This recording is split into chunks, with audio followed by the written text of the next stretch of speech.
What's up, Resonators?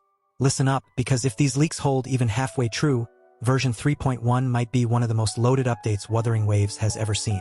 New 5 stars, insane kits, reruns people weren't expecting, multiple echo sets, a brand new weekly boss, and some real quality of life upgrades. And yes, this is all leak territory, so take it with a grain of salt. But if even half of this goes live, 3.1 is about to shake the meta hard.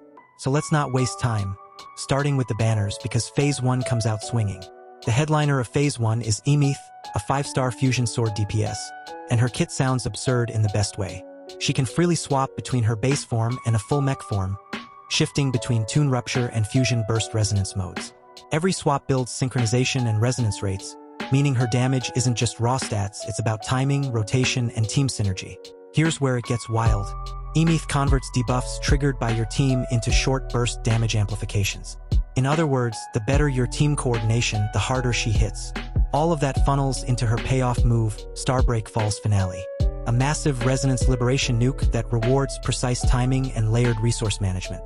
She's not a brain-off DPS, but once everything clicks, the damage ceiling looks terrifying. Her signature weapon matches that power perfectly. 587 base ATK, 24.3% crit rate, 12% all-attribute damage bonus. And the passive? When you trigger Tune Rupture, Shifting, or Fusion Burst, her Resonance Liberation ignores 32% enemy defense and 10% fusion resistance for 8 seconds. That's not just strong, that's endgame scaling value baked straight into the weapon. Another huge Phase 1 highlight, Rover is finally getting a fusion element.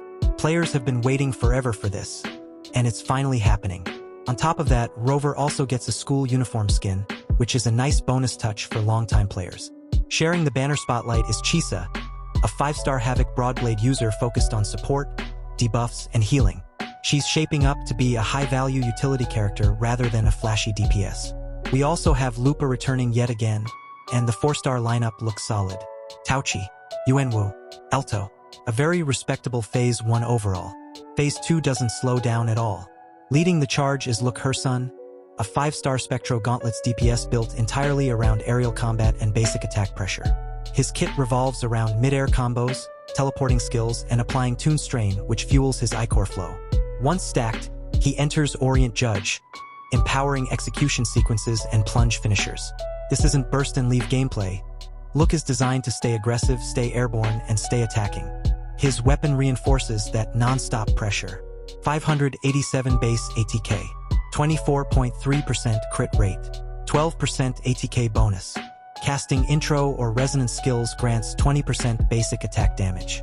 Landing basic attacks then boosts Spectro damage by 20% and lets him ignore 10% enemy defense.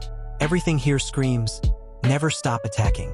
Also in Phase 2, Galbrina, a 5-star fusion pistol DPS who builds Synflame and Afterflame, then transforms into a demon hypostasis state once stacked.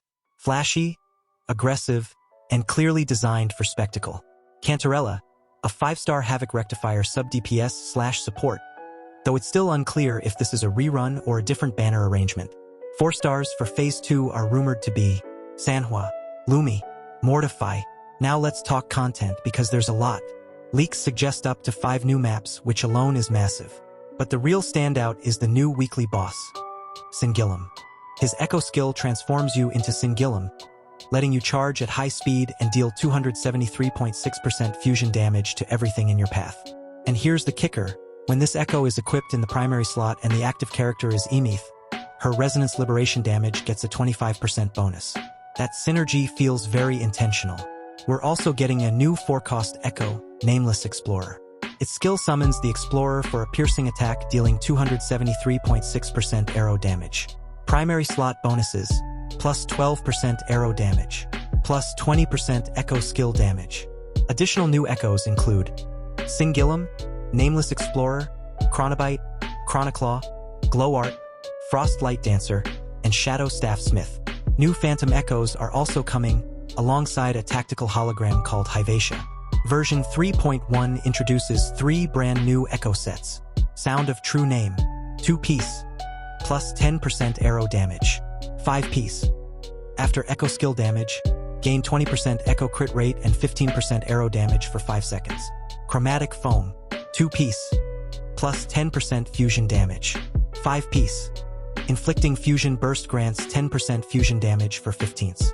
Casting an outro skill then gives the next character 25% fusion damage. Trailblazing Star. 2-piece. Plus 10% fusion damage. 5-piece. Applying Fusion Burst or Tune Rupture grants 20% crit rate and 20% fusion damage for 8 seconds. Yes, fusion units are eating very well in 3.1. Finally, the QOL updates, and these are real improvements. Mecha piloting is planned for a future Lahairoi patch and will be usable by all characters. A possible Echo substat locking system, letting you lock desired substats and reroll the rest. Higher cost for more locks. Motorcycle updates including a Frost Dash that allows water traversal. Expanded motorcycle skill trees with new modules and upgrades. Optimized movement and controls for select resonators. Updates to Whimpering Wastes, Tower of Adversity, Doubled Pawns Matrix, and Fantasies of the Thousand Gateways. So now I want to know, who are you pulling for in version 3.1? For me, Aemeath is absolutely stealing the spotlight. If these leaks are even close to accurate, 3.1 is shaping up to be one of the most stacked updates yet. If you enjoyed this breakdown, make sure to like, subscribe, and hit the bell so you don't miss future leaks. Until next time, stay safe, stay hyped, and I'll see you in the next one.